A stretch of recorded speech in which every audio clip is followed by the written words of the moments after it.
The room glowed with candlelight, shadows flickering across faces gathered in quiet clusters. The air was thick with lilies and melting wax, a scent forever tied to this Thursday evening. People spoke in hushed tones, sharing memories and the sudden emptiness left behind. Grief filled the space, but beneath the surface, something else lingered, a silent current of secret knowledge. Even in our closest moments, we never truly know the full story others carry. Relationships are built on trust and history, but also on what remains unspoken. Sometimes a single person holds a truth that sets them apart, creating an invisible barrier in a room meant for unity. As I watched, I noticed one woman. Her stillness was striking, her calm almost unsettling. She wasn't lost in disbelief or tears. She seemed to possess a quiet acceptance. It was the composure of someone who already knew what others were still struggling to understand. In a room unified by loss, she stood apart, living with a truth the rest had yet to learn. The shared experience of grief was subtly fractured by her secret. Even in mourning, we are never fully on the same page. Her name was Eleanor, and she moved through the gathering with a calm that was both soothing and mysterious. While others searched for answers, Eleanor offered tissues and quiet reassurances, her certainty standing out. She seemed to know more than the rest, details that hadn't been shared.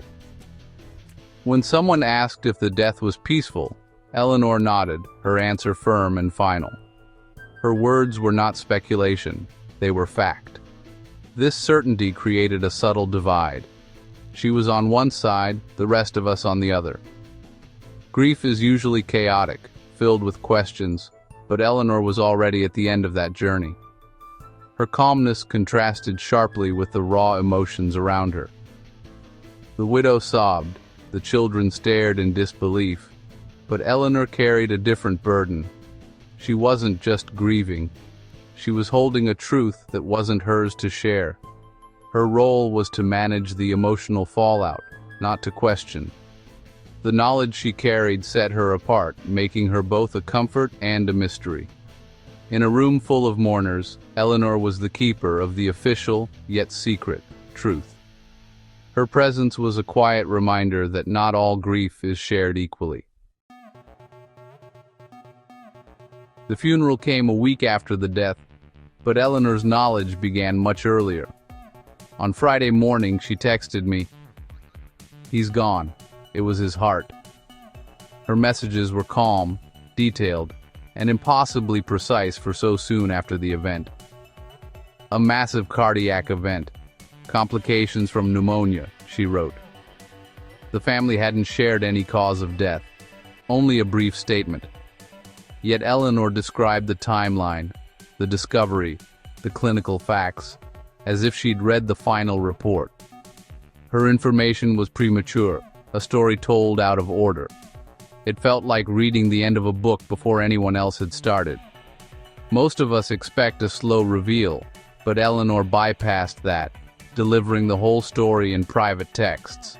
She clearly had a source inside the family's inner circle. This placed her in a unique position, no longer just a mourner, but a custodian of the truth. Her certainty at the funeral was rooted in knowledge, not guesswork. The rest of us were still piecing together the narrative, but Eleanor already knew how it ended. Her early knowledge changed her role in the grieving process. She was living in the epilogue while we were still in the final chapter. 3 days later, the family released the official statement. The cause of death, sudden cardiac event, complications from pneumonia, matched Eleanor's words exactly. The confirmation was chilling. Her early messages weren't guesses, but facts. Suddenly, her calm at the funeral made sense. She'd already processed the truth. Every interaction with her was recontextualized, her comfort, her certainty, her steady presence. She wasn't just strong, she was informed. The gap between her and the other mourners became clear. The official report revealed a hidden current beneath the public grief. We were all together in that candlelit room, but not all experiencing the same loss. Eleanor's knowledge set her apart, living in a different emotional reality. The official words didn't bring closure, but exposed the secrets beneath our shared sorrow. As the truth became public, people realized Eleanor had known all along. For some, her certainty was a comfort, a steady hand in chaos. She softened the harsh facts, offering reassurance before the official report. To them, she was a caretaker, bearing the burden for others.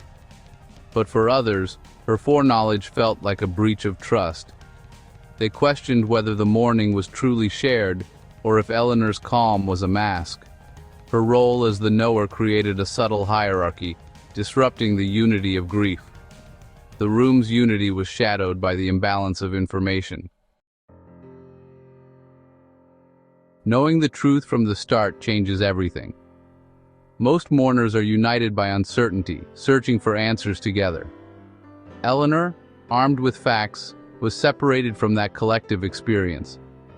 Her grief was private, accelerated, and solitary. She'd already moved past shock by the time of the funeral. She could comfort others, but couldn't join them in their confusion. Carrying secret knowledge in a room of mourners is isolating. It requires constant self-control, measuring words, feigning uncertainty. The burden isn't just the secret, but the effort to maintain it. Foreknowledge turns communal grief into a personal task. You become a custodian of information, guiding others toward a truth you already know. It's a lonely position, trading shared vulnerability for isolating certainty. The price of knowing is emotional distance. Sharing a secret of this magnitude creates a unique intimacy. The family member who confided in Eleanor needed someone outside the immediate circle. This trust made Eleanor a confidant, elevating her role in the aftermath. Their bond was forged not by shared memories, but by a shared secret. Yet this intimacy can create distance from others, drawing a line between those who know and those who don't. The secret becomes a private alliance, altering group dynamics. It's a powerful but precarious connection. Deep trust, but also isolation. Our relationships are shaped as much by what we conceal as by what we share. Eleanor's role as the calm, capable secret keeper is one often assigned to women. Society expects women to manage emotions, absorb pain, and deliver news gently. Eleanor became an unofficial grief counselor, suppressing her own needs for others. Her calm was a performance of a socially prescribed role. The trust placed in her was both a compliment and a heavy responsibility. She had to comfort without revealing her source, manage her sorrow while projecting strength. Her story reflects the broader expectation for women to quietly navigate life's hardest moments. This experience raises difficult questions. Where is the line between empathy and intrusion? Did Eleanor's knowledge help or hinder the grieving process? The family's right to privacy was complicated by leaks and whispers. In our connected world, is true privacy in grief even possible? For some, early knowledge brought peace. For others, discomfort. There's no perfect way to learn of loss. Grief is always messy. Eleanor's story forces us to confront the burdens of knowing, the complexity of intimacy, and the solitary weight of secrets.